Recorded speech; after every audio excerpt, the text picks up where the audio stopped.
Hello friends, government job study with মিতে আবার আপনাদেরকে স্বাগত জানাই। সমস্ত এসএলএসটি জিওগ্রাফির অ্যাসপিরেন্টদের জন্য এই ক্লাসটি খুবই গুরুত্বপূর্ণ।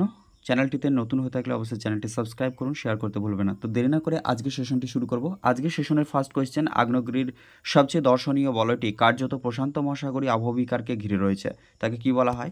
অর্থাৎ প্রশান্ত মহাসাগরকে ঘিরে যে প্রশান্ত মহাসাগরীয় অববাহিকাকে ঘিরে রয়েছে যে আমাদের আগ্নেয়গিরি, সেটি সেটি কীরকম, মানে আগ্নেয়গিরির সবচেয়ে যে দর্শনীয় বলয়টি কার্যত প্রশান্ত মহাসাগরের অববাহিকাকে ঘিরে রয়েছে, তাকে বলা হয় আগ্নেয় শিকল, নাকি আগুনের বলয়, নাকি আগ্নেয়গিরির সক্রিয় বলয়, নাকি ভূমিকম্প অঞ্চল?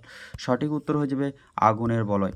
নেক্সট 2 নম্বর কোয়েশ্চেন, টরাস ও পন্টিক পর্বতমালার মাঝে অবস্থিত আনাতোলিয়া মালভূমি যে প্রকার ভূমিরূপের উদাহরণ?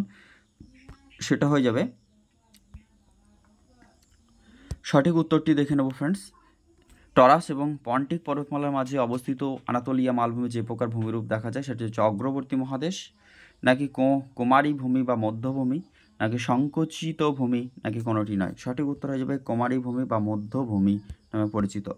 নেক্সট 3 নম্বর কোয়েশ্চেন, যেটা বলছে যে চ্যুতির আয়াস বরাবর অধস্তূপের গা ঘেঁষে ঊর্ধ্বস্তূপ অধস্তূপের গা ঘেঁষে ঊর্ধ্বস্তূপ অনেক দূর স্থানান্তরিত হয়, তাকে কি বলা হয়?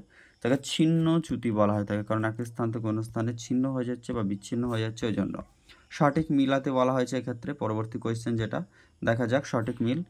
1 নম্বরে যেটা বলছে সেটা হচ্ছে প্যানজিয়া, যেটা 2 নম্বরে হচ্ছে পন্নসিয়া, রোভোনিয়া, নাকি কলম্বিয়া? আচ্ছা, এগুলির যে আয়ুকাল বা সময়কাল যেটা ছিল সেটা কত বছর আগে?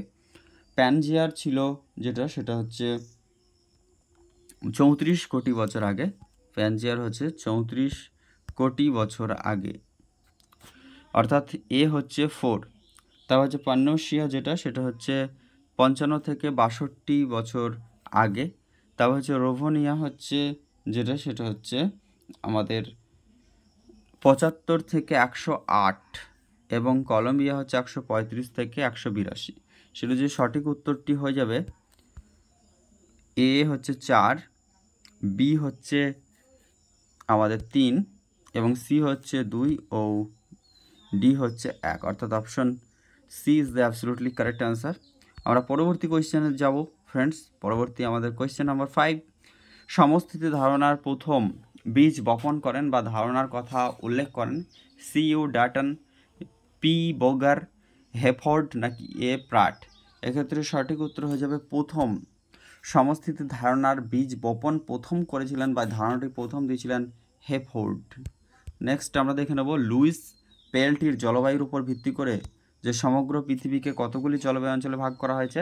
লুইস পেলটির জলবায়ুর উপর ভিত্তি করে সমগ্র পৃথিবীর জলবায়ুকে 7টি ভাগে ভাগ করা হয়েছে। নেক্সট আমরা দেখে নেব গুহা বা কেভ সম্পর্কিত বিজ্ঞানকে কি বলা হয়? এটাকে অপশনেতে বলছে স্পেকলিওথাম, নাকি স্পেলিওথ্যাম, নাকি স্পেলিওলজি, নাকি ক্যাভিওলজি? কোনোটি নয়, অবশ্যই এটা প্যালিওলজি হয়ে যাবে। এক্ষেত্রে সঠিক উত্তর প্যালিওলজি। নেক্সট, গণ্ডশিলার ফাটলের মধ্যে শুষ্ক শিলাচূর্ণ প্রকাশ করবার ফলে গণ্ডশিলা শীতলতা জনিত সংকোচনে বাধা পেয়ে টুকরো টুকরো হয়ে যায়, একে কি বলা হয়? একে বলা হয়ে থাকে যেটা, সেটা হচ্ছে ডার্ট ক্র্যাকিং বলা হয় একে। অর্থাৎ গণ্ডশিলার ফাটলের মধ্যে শুষ্ক যে শিলাচূর্ণগুলি প্রকাশ করার ফলে গণ্ডশিলার শীতলতাজনিত সংকোচনের বাধা পেয়ে টুকরো টুকরো, অর্থাৎ শীতলতার অধিক হওয়ার জন্য এর ফলে কি হয়, শীতলতা সংকুচিত হওয়ার কারণে বাধা পেয়ে যে টুকরো টুকরো হয়ে থাকে, এটাকে বলা হয় ডার্ট ক্র্যাকিং বলা হয়। নেক্সট, বাগস্ট্রুন্ড সৃষ্টির পরবর্তী পর্যায়ে কড়ি বা হিমবাহ ও পর্বত গাত্রের মধ্যে যে ফাঁকা স্থানের সৃষ্টি হয় তাকে বলা হয়ে থাকে র্যান্ড ক্ল্যাফট বলা হয়ে থাকে। নেক্সট, বৃষ্টির জল অববাহিকা থেকে উপনদীর মাধ্যমে প্রধান নদীতে পৌঁছানোর জন্য যে সময় লাগে তাকে কি বলা হয়? তাকে বলা হয় ল্যাগ টাইম বা বেসিন ল্যাগ বলা হয় এটাকে। কোনো একটা বৃষ্টির জল অববাহিকা থেকে উপনদীর মাধ্যমে প্রধান নদীতে পৌঁছানোর যে প্রসেস বা প্রক্রিয়া, যে সময়কাল, সেটাকে বলা হয় ল্যাগ টাইম বা বেসিন ল্যাগ। নেক্সট 11 নম্বর কোয়েশ্চেন, গ্লেজিয়েশন প্রক্রিয়া যে প্রক্রিয়া মৃত্তিকার সৃষ্টি হয় সেই প্রক্রিয়াটিকে কি বলা হয়? ব্ল্যাক অ্যালকালি সয়েল, নাকি গ্লেজিয়েশন প্রক্রিয়ায় যে প্রকার মৃত্তিকা সৃষ্টি হয় সেটা হচ্ছে ব্ল্যাক অ্যালকলি সয়েল, হাইড্রোথরফিক সয়েল, নাকি সোলানচ্যাক, নাকি ল্যাটেরাইট। এক্ষেত্রে হয়ে যাবে গ্লেজিয়েশন প্রক্রিয়ার মাধ্যমে যেটা সৃষ্টি হয় সেটা হচ্ছে হাইড্রোথরফিক যে মৃত্তিকা। তারপরে হচ্ছে প্রাথমিক মাটি কণা যথা বালি, পলি, কাদা প্রাকৃতিকভাবে পুঞ্জীকরণ বা অ্যাগ্রিগেটস ঘটলে তাকে কি বলা হয়?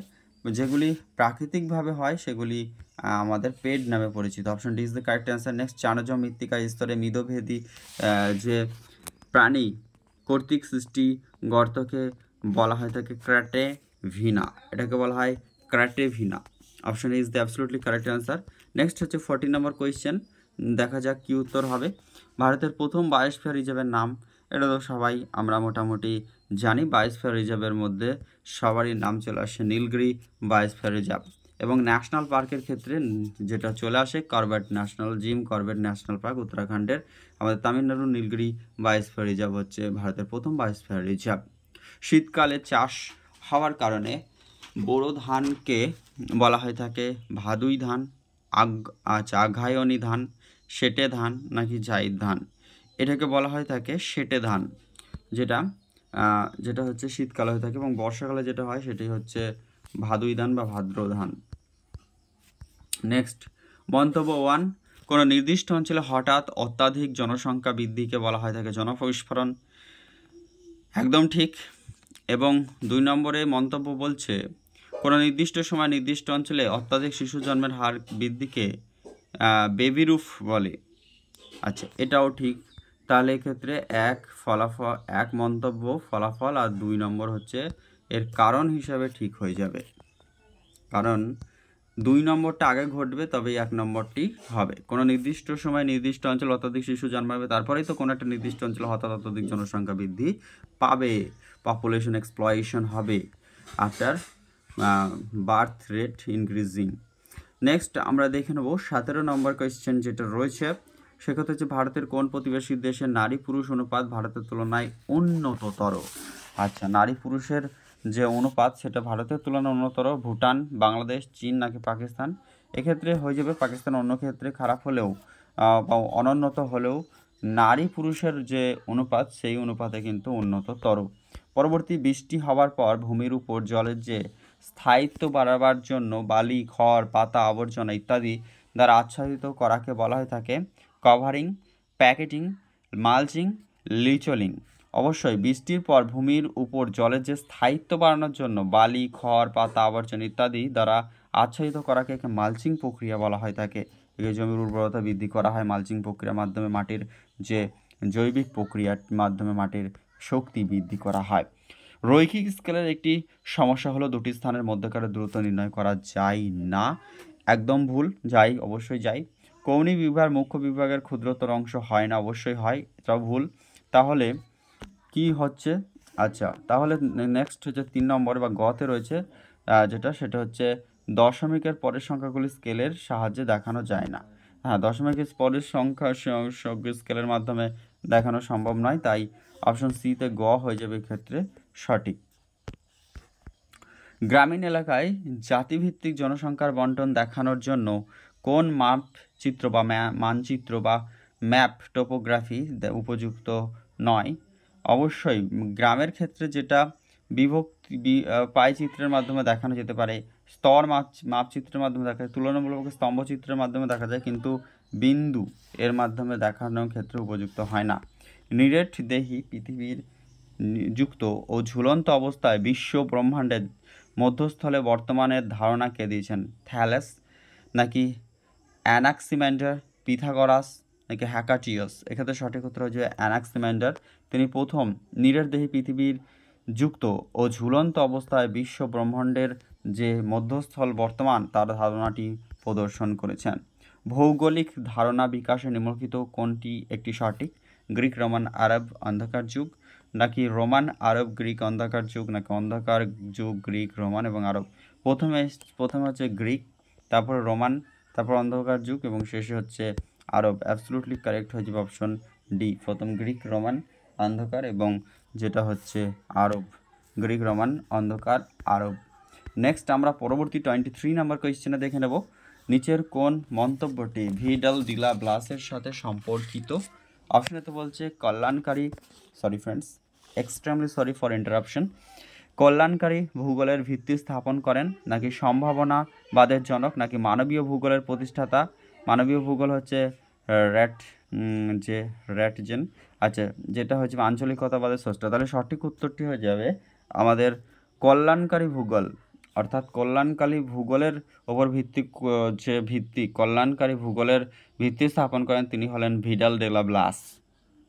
9, তিনি সম্ভাবনাবাদের সাথেও যুক্ত রয়েছেন, মানবীয় ভূগোলের প্রতিষ্ঠাতা এবং আঞ্চলিকবাদের স্রষ্টা। এইগুলির সাথে কিন্তু ভিডাল ডে লা ব্লাসের সম্পর্ক রয়েছে, কিন্তু কল্যাণকারী ভূগোলের ভিত্তি স্থাপন তিনি করেননি।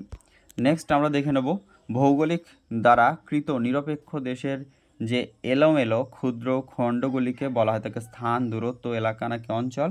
অবভিয়াসলি এলোমেলো অঞ্চলগুলি হচ্ছে অঞ্চল। নেক্সট, ভারতের দিল্লি থেকে বেঙ্গালুরু পর্যন্ত প্রসারিত NH4 এর বর্তমান নাম হচ্ছে NH48, যেটা দিল্লি থেকে বেঙ্গালুর পর্যন্ত NH4 হয়ে গেছে, এখন NH48। Food and agriculture organization FAO এর সংখ্যা অনুসারে কত সময়কাল ধরে জমি তৃণ দ্বারা আচ্ছাদিত হলে তাকে চারণভূমি ধরা হয়? 2 বছর, 5 বছর, 7 বছর নাকি 10 বছর? এক্ষেত্রে সাধারণত 5 বছর। 5 বছর যদি কোনো জমি আচ্ছাদিত হলে তৃণ দ্বারা তাকে বলা হয় চারণভূমি।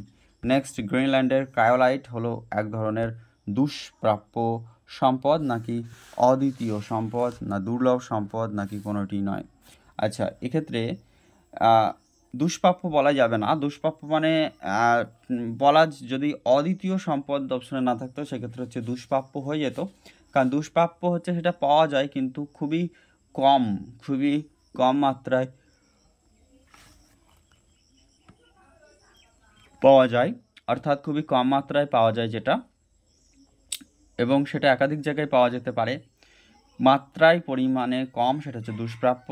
এবং শুধুমাত্র একমাত্র জায়গায়, অনলি ওয়ান প্লেসে যেটাকে আমরা অ্যাভেল করি, পেয়ে থাকি, সেটা হচ্ছে অদ্বিতীয়, আর দ্বিতীয় কোনো জায়গায় পাওয়া যায় না।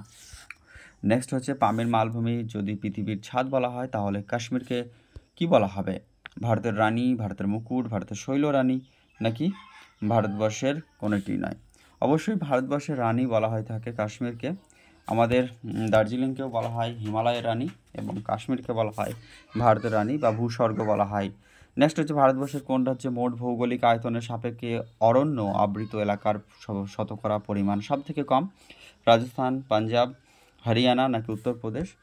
এক্ষেত্রে যদি বলা হয় তাকে অরণ্য সব থেকে কম, সেক্ষেত্রে এখানে হয়ে যাবে হরিয়ানা, এবং সব থেকে বেশি অঞ্চল জুড়ে অরণ্য রয়েছে ভারতবর্ষের মধ্যপ্রদেশ, এবং শতাংশ হিসাবে যেটা মিজোরাম সব থেকে বেশি রয়েছে, এবং শতকরা হিসেবে সব থেকে কম যদি বলা হয় তাকে সেক্ষেত্রে আমাদের অঞ্চল অনুযায়ী সব থেকে কম রয়েছে হরিয়ানা, এবং শতাংশ হিসাবে দিল্লি।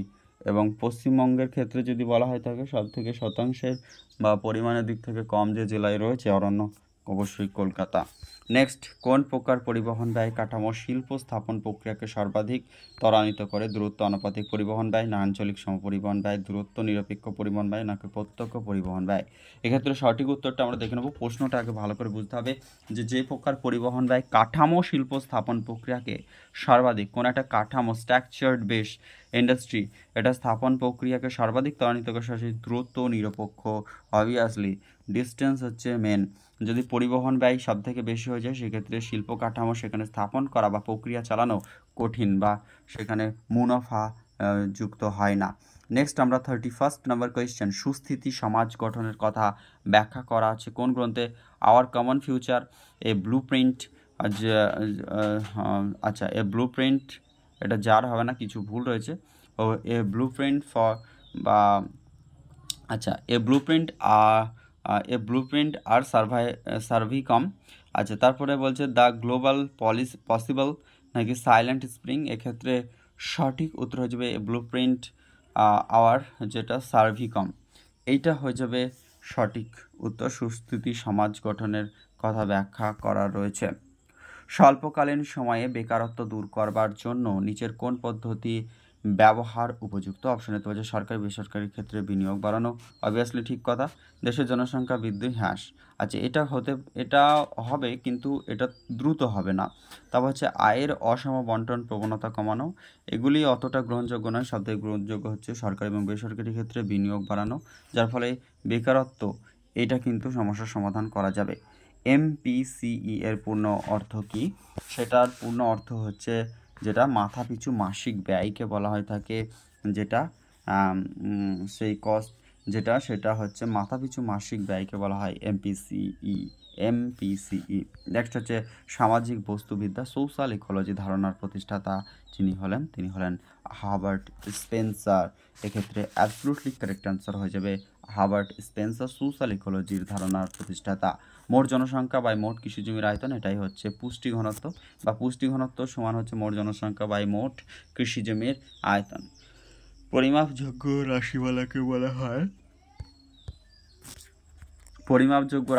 বলা হয় থাকে অপশন এ তো বলছে আচ্ছা অ্যাট্রিবিউট তো পরিমাপ করা যায় না বা কোনো সংখ্যায় প্রকাশ করা যায় না, এটা চিহ্ন বা সিম্বল দ্বারা প্রকাশ করা হয়। চলক বা ভেরিয়েবলকে পরিমাপযোগ্য বলা হয়। ডাটাকেও হবে, তাহলে ক্ষেত্রে দুটো অপশন ঠিক হয়ে যাবে, পরিমাপযোগ্য ডাটা বা চলক, এই দুটি হচ্ছে পরিমাপযোগ্য। ডিগ্রি সিটের মানচিত্রে RF হচ্ছে যেটা ডিগ্রি সিটের ক্ষেত্রে যেটা হয়ে থাকে 1:25,000, 1:10 লাখ নাকি 1:1 লাখ নাকি 1:2,50,000, এক্ষেত্রে হয়ে যাবে যেটা সেটা হচ্ছে RF হয়ে থাকে ডেটা ডিগ্রি সিটের ক্ষেত্রে, যেটা ডিগ্রি সিটের ক্ষেত্রে ব্যবহার করা সেটা হচ্ছে 1:2.5 লক্ষ। গ্রিক শব্দ কালিমা কথার অর্থ কি? আবহাওয়া, জলবায়ু, মেঘ নাকি ঘূর্ণবাদ? গ্রিক শব্দ কালিমা কথার অর্থ হচ্ছে মেঘ। নেক্সট 39 নম্বর কোয়েশ্চেন, আদমশুমারি অনুসারে জনগণনার সময় কাদের অন্তর্ভুক্ত করা হয় না? সশস্ত্র বাহিনীর লোকদের, মানসিক হাসপাতালের রোগী, জেলবন্দীদের নাকি সকল বিষয়ে প্রযোজ্য? এদের কাউকেই গণনা করা হয় না। আদমশুমারি অনুসারে জনগণনার সময় যাদেরকে অন্তর্ভুক্ত করা হয় না তাদের হচ্ছে সশস্ত্র বাহিনীর লোকদের, মানসিক হাসপাতালের রোগী এবং জেলবন্দীদের। নেক্সট, পার্বত্য অঞ্চলের ঢালের পরিবর্তন, আবহাওয়ার পরিবর্তন ঘটনার আলোচনা করা হয় আঞ্চলিক জলবায়ু বিজ্ঞানে, অনুবায়ু জলবায়ু বিজ্ঞানে, স্থানীয় জলবায়ু বিজ্ঞানে নাকি ভৌত জলবায়ু বিজ্ঞানে? পার্বত্য অঞ্চলে ঢালের পরিবর্তন, আবহাওয়ার পরিবর্তন ঘটনা আলোচনা হয়ে থাকে স্থানীয় জলবায়ু বিজ্ঞানে। প্যাটারসন নির্ধারিত ইউ আকৃতির বায়ুপুঞ্জ মূলত অবস্থান করে ঘূর্ণবাদ অঞ্চলে, প্রতিভ ঘূর্ণবাদ অঞ্চলে, জেট প্রবাহ অঞ্চলে নাকি মেরু অঞ্চলে? ইউ এবং এস এর কথা তিনি বলেছেন প্যাটারসন, সেখানে ইউ প্রকৃতির বায়ুপুঞ্জ মূলত অবস্থান করে ঘূর্ণবাদ অঞ্চলে।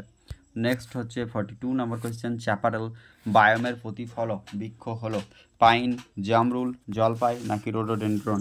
এক্ষেত্রে সঠিক উত্তর হয়ে যাবে চ্যাপারেল বায়োমের প্রতিফলক বৃক্ষ হচ্ছে জলপাই।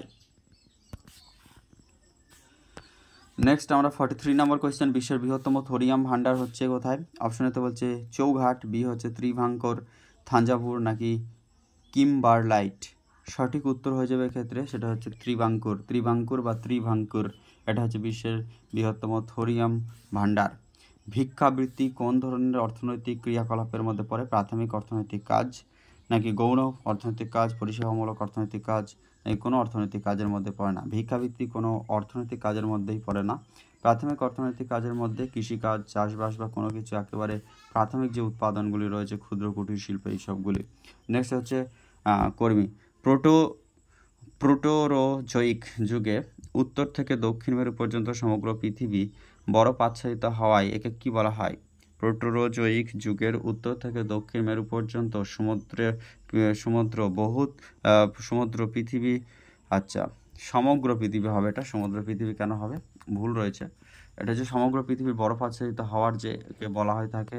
অপশন আছে স্নো আর্থ বল নাকি স্নো বল আর্থ নাকি স্নো কভার্ড আর্থ, স্নো কভার আইস বল? পৃথিবীতে যে প্রোটোরোজোয়িক যুগে উত্তর থেকে দক্ষিণ মেরু পর্যন্ত সমগ্র পৃথিবী বরফ আচ্ছাদিত হওয়ার যেটাকে বলা হয় থাকে snow ball earth. Option B is the absolutely correct, snow ball earth বলা হয় থাকে। নেক্সট 46 নম্বর কোয়েশ্চেন, মানব সম্পদ উন্নয়নের অন্যতম প্রধান শর্ত কোনটি? শিক্ষা, সংস্কৃতি, মূলধন নাকি মাথাপিছু উৎপাদন? অবশ্যই মানব সম্পদ উন্নয়নের ক্ষেত্রে প্রধান শর্ত হচ্ছে শিক্ষা, এডুকেশন। স্পেন্সারের মতে প্রজনন ফলন বিশ্লেষণ বলতে বোঝানো হয়, অপশন এতে বলছে সন্তান উৎপাদনকে, সন্তান উৎপাদনশীলতা গর্ভধারণশীলতাকে, নাকি সন্তান উৎপাদন বাচ্চা লালন পালনকে, কেবলমাত্র সন্তান প্রতিপালনকে। স্পেন্সারের মতে প্রজনন ফলন বিশ্লেষণ বলতে এই কথাটা বলতে ফলন বিশ্লেষণ বলতে তিনি বুঝিয়েছেন সন্তান উৎপাদন ও বাচ্চা লালন পালনকে। নেক্সট, ভৌগোলিক তথ্যকে পিক্সেলের মাধ্যমে উপস্থাপন করা হলে তাকে কি বলে? ভেক্টর ডেটা গঠন, বোস্টার ডেটা গঠন, কম্পিউটার সফটওয়্যার গঠন, নাকি ডাটা ম্যানিপুলেশন গঠন? অবশ্যই এটা হয়ে যাবে আমাদের বস্টার ডেটা গঠন। বস্টার ডেটা গঠন হচ্ছে ভৌগোলিক তথ্যকে পিক্সেলের মাধ্যমে আমাদের উপস্থাপন করা হলে। নেক্সট আর দুটো কোয়েশ্চেন হচ্ছে D5 মানে কি বোঝায়? D5 হচ্ছে মধ্যমা, Q2, P50 এগুলি সবই D5 এর মধ্যে পড়ে। ফুজিয়ামা শব্দের অর্থ কি? অপশনে তো মিতের পাহাড়, মৃত্যুহীন পাহাড়, জীবনের পাহাড়, ঈশ্বরের পাহাড়। ফুজিয়ামা জাপানে রয়েছে, সেটা হচ্ছে মৃত্যুহীন পাহাড়। এই কথার অর্থ হচ্ছে মৃত্যুহীন। ফুজিয়ামা, জাপানের ফুজিয়ামা থেকে আগ্নেয়গিরির অগ্নুৎপাত সংঘটিত হয়। এই কথার অর্থ হচ্ছে মৃত্যুহীন পাহাড়। Thank you so much for watching this video. সমস্ত অ্যাসপিরেন্টদেরকে আবারও স্বাগত জানিয়ে আজকের এই সেশনটি শেষ করছি। চ্যানেলে নতুন হয়ে থাকলে চ্যানেলটি সাবস্ক্রাইব করবেন, শেয়ার করতে ভুলবেন না, লাইক দিতেও ভুলবেন না।